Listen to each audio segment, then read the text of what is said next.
दोस्तों सीजन 3 की पहली एपिसोड में हमने देखा कि काई कबीले में अनाज की किल्लत की वजह से अर्तुगरुल अपने साथियों के साथ खालें बेचने और सुल्तान के जासूस को तलाश करने के लिए हानली बाजार जाते हैं, जबकि सिमोन का सिपाही फिलिप जासूस को अपनी गिरफ्त में ले लेता है और उराल अपनी मकारी की वजह से अपने वालिद को कायल कर लेता है। नाजरीन, अगर आपने पहली एपिसोड मुकम्मल नहीं देखी तो वो भी देख लीजिएगा। सीजन 3 की एपिसोड नंबर 2 के आगाज में एक हसन नामी ताजिर अर्तुगरुल के पास आता है, जो असल में सलेबी होता है और मुसलमान के बेस में सलेबी सिमोन के लिए काम करता है। और वो अर्तुगरुल से पूछता है कि ये किस चीज की खाले हैं, तो बमसी कहता है कि ये हर चीज की खाले हैं, जैसे रीछ, खरगोश और सांप वगैरह। ताजिर कहता है कि इनकी कीमत क्या है, तो बमसी कहता है कि तुम क्या दे सकते हो। ताजिर कहता है कि हर खाल का एक सोने का सिक्का।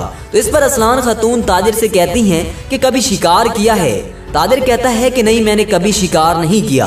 तो असलान खातून कहती हैं कि तुम क्या जानो कि इन खालों की कीमत क्या है। इन जानवरों की शिकार के लिए बहादुरों को बहुत मेहनत करनी पड़ती है। ताजिर कहता है कि असलान खातून, आपको इनसे क्या मसला है और क्या इनमें आपकी भी कोई चीज है। तब असलान कहती हैं कि बात चीजों की नहीं है बल्कि इनकी कदर की है, और अगर तुम इन चीजों की कदर कम करते हो तो मेरी अशिया की कदर भी कम होगी। बमसी असलहान को इस तरह देखते हुए दुनदार को कहता है, इस खातून को देखो और जो आदमी इसको हासिल करेगा बहुत खुशकिस्मत होगा। ताजिर अर्तुगरुल को कहता है कि ये खाले अभी तैयार नहीं हैं, मुझे इनको तैयार करने के लिए इन पर मेहनत और पैसा खर्च करना पड़ेगा। इस पर अर्तुगरुल कुछ कहते उससे पहले असलान ताजिर को कहती हैं कि तुम एक खाल पर एक सोने का सिक्का खर्च करोगे और आगे इनको 10 सिक्कों के इवज बेचोगे, क्या ये तुम्हारे लिए बहुत ज्यादा मुनाफा नहीं है। असलहान की कड़वी बातें सुनकर ताजिर का दिमाग ठिकाने आ जाता है और वो कहता है कि मुझे कितने देने चाहिए। तो असलहान कहती हैं कि 4 सोने के सिक्के। ताजिर कहता है कि यह मुमकिन नहीं है, क्या आप मुझे खाली हाथ घर वापस भेजना चाहती हैं। तब असलान कहती हैं कि 4 सिक्के और 1 सिक्का इनकी तैयारी पर लगेगा, अगर नहीं लेना चाहते तो अपने रास्ते जाओ, इन लोगों ने बहुत दूर जाना है। ताजिर कहता है कि अगर मुझे जरूरत ना होती तो ये इतनी बेशकीमत ना होती, और आखिर ताजिर उसी वक्त पर उनसे कलीने खरीद लेता है। अर्तुगरुल असलान से कहते हैं कि काश आप पहले आ जाती तो हम इतना वक्त बर्बाद ना करते। असलान कहती हैं कि हजूर, ये ताजिर बहुत तेज हैं। अर्तुगरुल कहते हैं कि आप भी इनको काबू करना बाखूबी जानती हैं। तो फिर असलहान खातून अर्तुगरुल से कहती हैं कि अगर आप अपने कबीले की बनाई हुई कलीने ले आएं तो आप बहुत ज्यादा मुनाफा कमा सकते हैं। इस पर अर्तुगरुल कहते हैं कि असलहान खातून, हम कई सालों से खुश्कसाली का शिकार हैं और हमारे पास बाजार में लाने के लिए कुछ नहीं है। असलहान खातून कहती हैं कि हजूर, वीनस के ताजिर यहाँ आ रहे हैं, आप जो भी कर सकते हैं करें।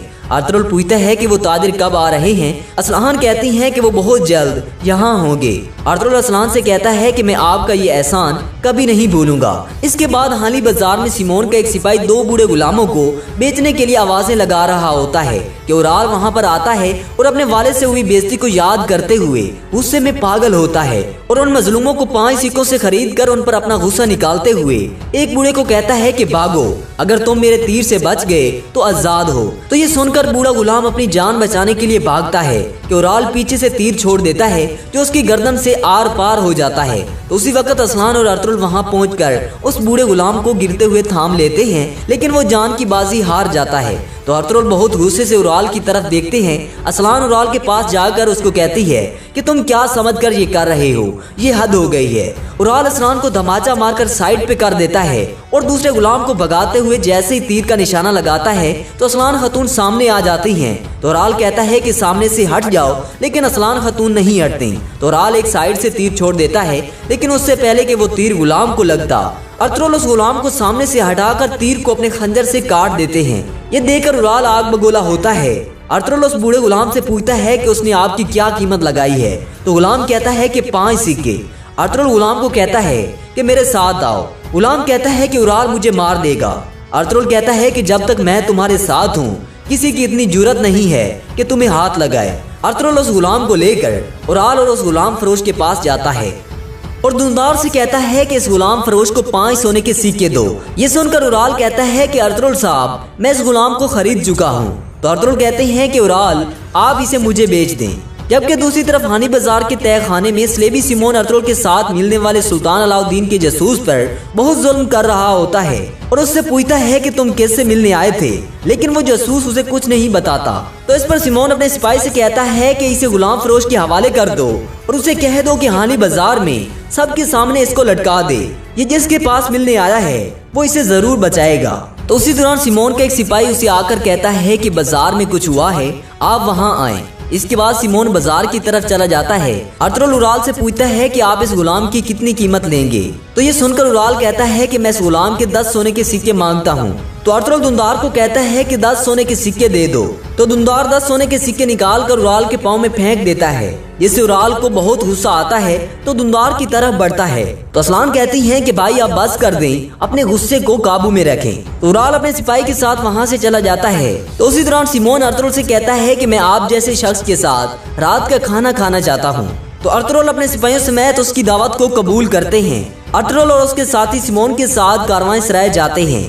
अर्तुगरुल सिमोन के साथ बैठा होता है और अर्तुगरुल के सिपाही भी वहाँ करीब बैठे होते हैं। सिमोन अर्तुगरुल से कहता है कि मैं सालों से इस बाजार का मालिक हूँ, लेकिन मैंने आज तक किसी को गुलाम के लिए इतना सोना खर्च करते नहीं देखा।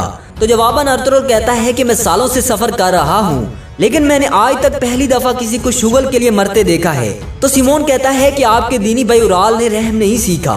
तो जवाब में अर्तुगरुल कहता है कि ये सिर्फ दूसरे मुसलमान की बुराई की बात नहीं है, आपके बाजार का निजाम भी ऐसा है, यहाँ पर मासूमों पर जुल्म किया जाता है। अर्तुगरुल कुछ खाए पिए बगैर अपने सिपाहियों समेत वहाँ से चला जाता है। जब अर्तुगरुल अपने सिपाहियों के साथ सराय से बाहर आता है तो गुलाम फरोश ने सुल्तान अलाउद्दीन के जासूस को बांधा होता है। वहाँ लोगों का बहुत हजूम होता है। ये देखकर अर्तुगरुल को बहुत गुस्सा आता है। तो अर्तुगरुल दुंदार को बताता है कि ये वही शख्स है जिसकी तलाश में हम थे। तो दुंदार कहता है कि भाई उसे बचाना चाहिए। तो वो आगे बढ़ता है, लेकिन अर्तुगरुल उसे रोक लेता है। तो अर्तुगरुल कहता है कि ये लोग उसे दाने के तौर पर इस्तेमाल कर रहे हैं, वो इसकी जबान नहीं खुलवा सके, इसकी जबान खुलवाने के लिए मुझे इस्तेमाल करना चाहते हैं। तो ये सुनकर दुंदार कहता है कि भाई आप क्या करेंगे। तो अर्तुगरुल कहता है कि रात पर्दे की तरह है, हम आज रात इसे बचाएंगे। अर्तुगरुल अपने सिपाहियों समेत वहाँ से चला जाता है। दूसरी तरफ उराल और सिमोन सराय में खड़े देख रहे होते हैं। तो सिमोन उराल से कहता है कि अर्तुगरुल हम दोनों के लिए मसला पैदा करेगा। तो इस पर उराल कहता है कि जो भी मेरे रास्ते में आता है मैं उसे मौत का जायका चखाता हूँ। तो फिर सिमोन उराल को जहर की शीशी देता है। तो उराल कहता है कि अब हमारे रास्ते में आने वाली हर रुकावट को हटाना पड़ेगा। आज रात तो मैं तुक्तामिश की मौत से पहली रुकावट खत्म कर दूंगा। दूसरी तरफ अर्तुगरुल और उसके साथी कबीले जाने की तैयारी कर रहे होते हैं और तुर्गुत अर्तुगरुल से दुआन के बारे में पूछता है कि वो कब वापस आएगा। तो अर्तुगरुल कहता है कि काम पूरा होने के बाद वो वापस आ जाएगा। तो इसके बाद अर्तुगरुल गुलाम हाजा तुरियान को बुलाता है जिसको उराल से बचाया था। कहता है कि आज से तुम आजाद हो। तो उस पर गुलाम कहता है कि मैं आपका मकरूज हूँ, मेरे पास रहने की कोई जगह नहीं है, मैं आपके कबीले जाकर आपकी खिदमत करना चाहता हूँ। तो ये सुनकर अर्तुगरुल हाजा तुरियान से कहता है कि मेरे लिए आपकी दुआएं काफी हैं, जब तक चाहो आप मेरे कबीले के मेहमान बन सकते हो। दूसरी तरफ हाइमा खातून और हलीमा सुल्तान खेमे में मौजूद होती हैं और कहर साली की वजह से परेशान होती हैं और कहती हैं कि इंशाअल्लाह अर्तुगरुल इस मुसीबत से हमें निकाल लेंगे। तो उसी दौरान गुलबानो खेमे में दाखिल होती है और हलीमा सुल्तान से कहती है कि आपने मुझे क्यों बुलाया है। तो हलीमा सुल्तान कहती हैं कि सिपाही दुआन ने आपको हमें सौंपा है, आपने जो कहा अगर सिपाही दुआन सुन ले तो वो बहुत अफसुर्दा होंगे। जवाबन गुलबानो कहती हैं कि सिपाही दुआन का कोई अता पता नहीं है, अर्तुगरुल ने जहां उसे भेजा है वहां से वापसी मुमकिन नहीं है। तो हाइमा खातून कहती हैं कि अर्तुगरुल ने उसे एक मिशन सौंपा है, पूरा करने के बाद वो वापस आएगा। तो इसके बाद गुलबानो वहां से चली जाती हैं। हाइमा खातून हलीमा सुल्तान से कहती हैं कि इन मुश्किलात के बाद आसानी जरूर आएगी, तुम कबीले की सरदार हो, आपको साबित कदम रहना चाहिए, तुम कबीले की माँ हो। तो उसी दौरान अर्तुगरुल अपने सिपाहियों और गुलाम हाजा तुरियान के साथ कबीले में दाखिल होता है। तो कबीले के लोग जो कि अर्तुगरुल के इंतजार में होते हैं कि अर्तुगरुल गंदुम ले आएगा, सब अर्तुगरुल के इर्द गिर्द जमा हो जाते हैं। लेकिन गंदुम कम होने की वजह से सरदार कहते हैं कि हमने मेहनत मशक्कत करके आपको इतनी खालें दी थी, लेकिन आप इतनी थोड़ी सी गंदुम लेकर आए हैं। तो ये सुनकर अर्तुगरुल कहते हैं कि कारा साहब सब्र करें, बाकी गंदुम भी आएगी, मुझे सांस तो लेने दो। तो ये सूरत हाल देखकर हाजा तुरियान आगे आता है और कहता है कि मुझे मुआफ कर दें कि अर्तुगरुल साहब ने गंदुम की बजाय मुझे गुलाम फरोशों से खरीद कर मेरी जान बचाए। तो कबीले के लोग आग बगोला होते हैं। तो हाजा तुरियान अर्तुगरुल के पाँव पकड़ लेता है और कहता है कि आपके कबीले के हालात खराब हैं, आप मुझे ना खरीदते मरने देते और अपने कबीले के लोगों के लिए गंदुम ले आते। तो बमसी हाजा तुरियान को ऊपर उठाता है। तो कबीले के लोग अर्तुगरुल को कहते हैं कि आपने हमारी मेहनत इस काफिर पर लुटा दी है, तो हम जिरगा बुलाना चाहते हैं। तो तो ये सुनकर अर्तुगरुल गुस्से से कहता है कि आपको क्या हो गया है कि रिस्क देने वाली अल्लाह की जात है। हाजत रुयान अल्लाह का गैर मुतवक्का मेहमान है। मेहमान अपने साथ 10 नेमतें लेकर आता है, वो एक खाता है और 9 हमारे लिए छोड़ता है। और ये वक्त जिरगा बुलवाने का नहीं है, हर कोई अपना अपना काम करे। इसके बाद अर्तुगरुल अपने खेमे में जाकर अपने बेटे से मिलता है। तो उसी दौरान हाइमा खातून, हलीमा सुल्तान और दुंदार भी खेमे में दाखिल होते हैं। तो हाइमा खातून अर्तुगरुल से कहती हैं कि आप जिरगा बुलाने की दरखास्त किस तरह मुस्तरद कर सकते हैं। तो अर्तुगरुल कहते हैं कि अम्मी जान, मैं जिरगे के खिलाफ नहीं हूँ। तो हाइमा खातून कहती हैं कि एक सरदार को ये बात जेब नहीं देती कि वो जिरगा बुलवाने की दरखास्त खारिज करे। तो गुस्से में अर्तुगरुल सरदारी निशस्त पर बैठकर कहता है कि मैं कबीले का सरदार हूँ, मुझे पता है कि कब जिरगा बुलवाना है। तो ये सुनकर हलीमा सुल्तान कहती हैं कि ये हमारी रवायात नहीं है। तो अर्तुगरुल हलीमा सुल्तान से कहता है कि मेरे अहकामात पर कब से सवाल उठना शुरू हो गए और वक्त आने पर मैं जिरगा बुलवाऊंगा। इसके बाद अर्तुगरुल खेमे से बाहर चले जाते हैं। दूसरी तरफ चौदार कबीले में औराल की भी चुल्पान खातून अपने सामने स्लेब रखकर इबादत कर रही होती है। उसी दौरान ढोल बजने की आवाजें सुनकर स्लेब को छुपाकर खेमे से बाहर आती है। तो सरदार जानदार अपने भाई तुक्तामिश असलान और अपने बेटे उराल के साथ कबीले में दाखिल होता है। तो सरदार जानदार तुक्तामिश से कहते हैं कि आज रात हमें अपनी दावत का शर्फ दें और हमने कलीनों के बारे में बात भी करनी है। तो इसके बाद जानदार उराल की बीवी चुल्पान से कहते हैं कि आज रात खाने की तैयारी करो। चुल्पान खातून उराल के पास जाती है तो जख्मी टांग देखकर पूछती है कि क्या हुआ है। तो उराल कहता है कि सारी सूरत हाल का पता बाबा को चल गया है और यकीनन इसमें तुक्तामिश का हाथ है। तो इसके बाद सिमोन की तरफ से दिया गया जहर अपनी बीवी को देता है और कहता है कि आज रात अलियार के आने से पहले तुक्तामिश को मारना होगा, वरना हमारे लिए मजीद मुश्किलात पैदा करेगा। तो इसके बाद चुल्पान एबोके खातून से मिलती है और उसे जहर की शीशी देती है। सरदार जानदार अपने भाई तुक्तामिश के साथ खाना खा रहे होते हैं। तो उसी दौरान एबोके खातून तुक्तामिश के प्याले में जहर मिलाती है। उसके बाद वो शरबत उठाकर सबको पेश करती है। तो वो जहर वाला शरबत तुक्तामिश के आगे रख देती है। तो उसी दौरान तुक्तामिश जहर वाला शरबत पीता है। दूसरी तरफ अर्तुगरुल अपने करीबी साथियों के साथ खेमे में मौजूद होता है। तो तुर्गुत कहता है कि भाई कबीले के हालात बहुत खराब हैं। तो अर्तुगरुल कहते हैं कि कल वीनस के ताजिर आ रहे हैं, हम उन्हें कलीने बेचेंगे। तो तुर्गुत उस जासूस के बारे में पूछता है। तो अर्तुगरुल कहता है कि आज रात हम उसको बचाएंगे, आज रात हम भेड़ियों की तरह शिकार करेंगे। तो इसके बाद अर्तुगरुल सबको अपना मंसूबा बताता है। दूसरी तरफ सिमोन और उसके सिपाही बता रहे होते हैं कि जो इस जासूस को बचाने आएगा उस पर हमला कर देंगे।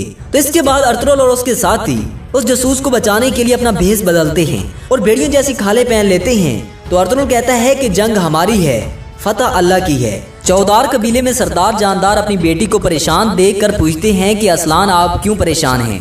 तो असलान कहती हैं कि आज बाजार में अर्तुगरुल ने गुलाम की जान बचाई है और उनके कबीले के हालात बहुत बुरे हैं, हमें उनकी मदद करनी चाहिए। तो सरदार जानदार उराल से कहता है कि तुम शर्मनाक हरकतें कब खत्म करोगे। तो फिर उसी दौरान जहर के असर की वजह से तुक्तामिश की हालत बहुत खराब हो जाती है और वो उराल और सरदार जानदार की तरफ खंजर से हमला करता है और खंजर से उराल का बाजू जख्मी हो जाता है। तो ये देखकर सरदार जानदार तुक्तामिश को मार देते हैं और उराल ये देखकर बहुत खुश होता है। मारने के बाद सरदार जानदार तुक्तामिश का सर अपनी गोद में रख लेते हैं और कहते हैं कि मेरे भाई गद्दारी क्यों की।